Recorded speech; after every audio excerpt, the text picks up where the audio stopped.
Micro blogging website Twitter जे अॻूणे मालिक Jack dorsi Twitter जे टकर जो प्लेटफॉर्म मुतारिफ़ कराए छॾियो आहे, जंहिं बाबति ख़्यालु कयो पियो वञे त इहो ट्विटर खे पोइते छॾे सघे थो।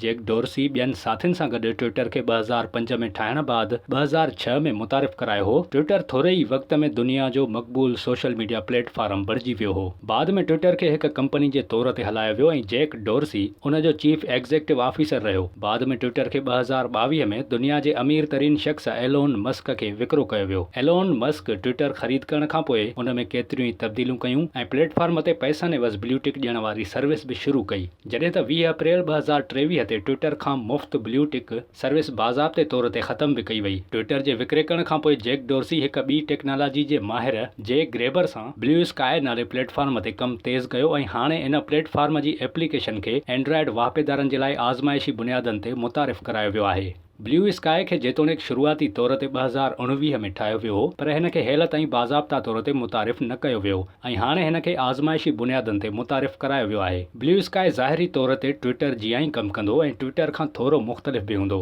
वाहिपेदार पंहिंजी मर्ज़ीअ सां प्लेटफॉर्म जो फीड डिज़ाइन करे सघंदा। हिन प्लेटफॉर्म ते टॉपिक्स बाबति मवाद खे कहिड़े अंदाज़ में शेयर करणो आहे, इन बाबति फ़ैसिलो वाहिपेदार पाण कंदो ऐं इहो पंहिंजी तरजीहनि जे बुनियाद ते प्लेटफॉर्म जे पेज खे डिज़ाइन बि करे सघंदो। फौरी तौर ते प्लेटफॉर्म रुॻो एंड्रॉइड वाहिपेदारनि लाइ पेश कयो वियो आहे ऐं वाहिपेदार हाणे ई हिन ते अकाउंट ठाहे सघनि था, जॾहिं को ॿियो शख़्स खेनि इनवाइटेशन मोकिलींदो। इन खां सवाइ प्लेटफॉर्म ते अकाउंट ठाहिण जा ख़्वाहिशमंद पंहिंजी ईमेल ॾींदा त जीअं जिन माण्हुनि खे ॿिए फ़र्द तरफ़ां इनवाइटेशन कोड मिले थो त उहो कंपनी तरफ़ां मिलियल ईमेल कोड तां अकाउंट ठाहे सघिजे। जेतोणीकि ब्लू स्काई जी ऐप खे मुतारिफ़ करायो वियो आहे, पर हीउ प्लेटफॉर्म हेल ताईं बाज़ाब्ता तौरु मुतारिफ़ नाहे थियो ऐं हिन जी आज़माइश जारी आहे। हिन खे कुझु वक़्त में बाक़ाइदा मुतारिफ़ कराइण जो इम्कान आहे ऐं थी सघे थो त हीउ ट्विटर खां बि ॻोए खणी वञे। विज़िट कयो अवामी आवाज़ मीडिया ग्रुप जी वेबसाइट awamiawaz.pk